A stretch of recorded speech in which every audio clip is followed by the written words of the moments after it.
Biz Anadolu Gençlik Derneği ve Milli Gençlik Vakfı olarak Türkiye genelinde 6.sını düzenliyoruz. Aslında 43. dönemimiz Milli Gençlik Vakfı'ndan beri. Biz her yıl şubelerde bu çalışma oluyor. Fakat Türkiye geneli olarak 6.sını düzenliyoruz. Şu anda Gaziantep'imizde bugüne kadar hem ortaokullar seviyesinde hem de liseler seviyesinde yapıyorduk. Bu sene liseleri ve ortaokulları ayrı olarak yapıyoruz. Şu anda liselerimiz sınavlara giriyor. İnşallah ikinci dönemde ortaokul öğrencilerimize yönelik yapacağız. Liselerde Gaziantep'imizde 5.000'e yakın kaydımız var, resmi kayıt var.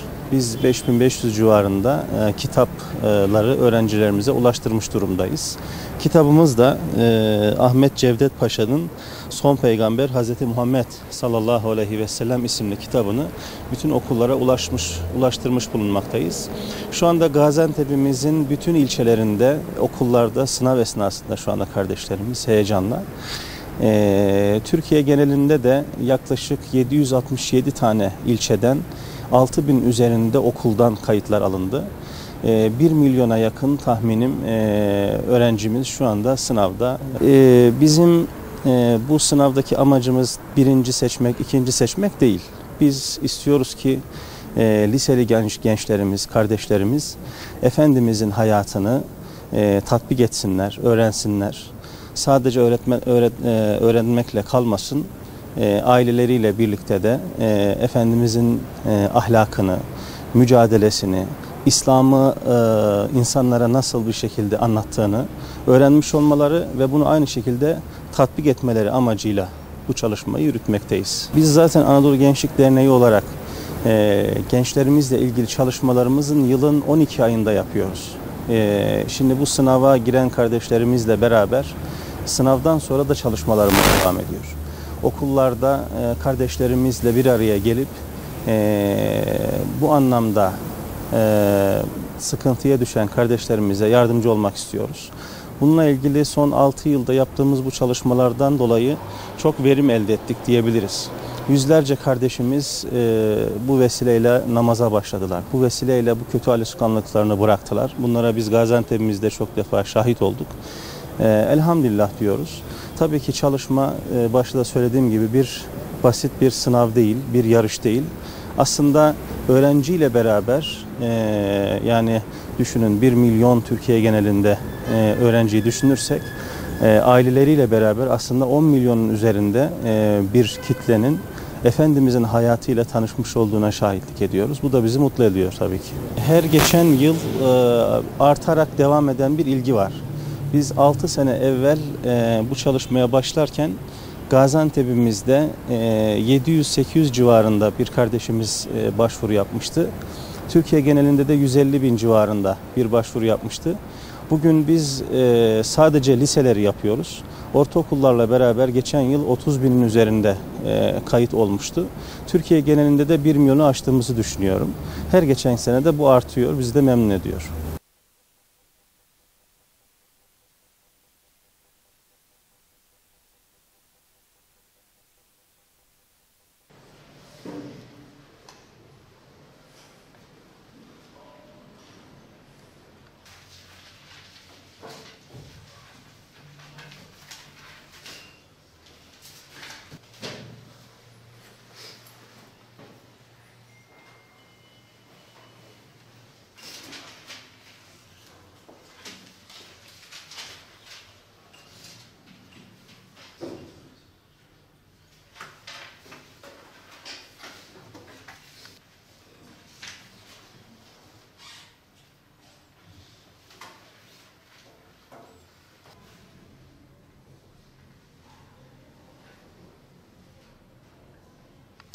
Sınav çok güzel geçti. Herkesin katılmasını da umuyorum. Öncelikle sınava girme amacımız Peygamber Efendimiz'i tanımak, onun ahlakıyla ahlaklanmak. Yani bütün gençlere öneriyorum. Peki sınava nasıl girdiniz? Sınav çok güzeldi. Yani kolaydı yani. Peki bu tür sınavların özellikle gençlerine gibi katkısı oluyor? Peygamber Efendimiz'in ahlakıyla ahlaklanmak daha güzel bir şey olacağını zannetmiyorum.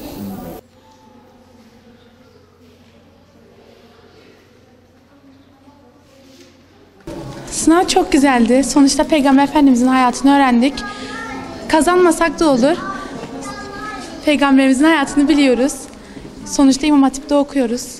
Amacımız hem dereceye girmek, okulumuzun adını yükseltmek, hem de kazanmaktı, Umre'ye gitmekti.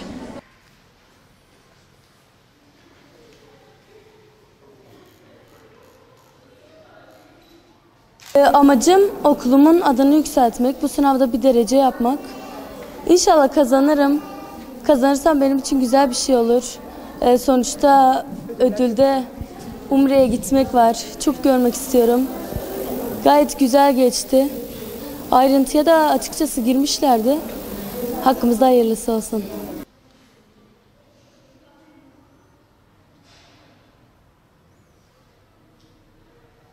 Sınavda bildiğim sorular vardı, çok güzel sorular vardı. Ama hiç kitapta olmayan 2-3 tane daha soru vardı. Yani ben o kadar kitap okudum.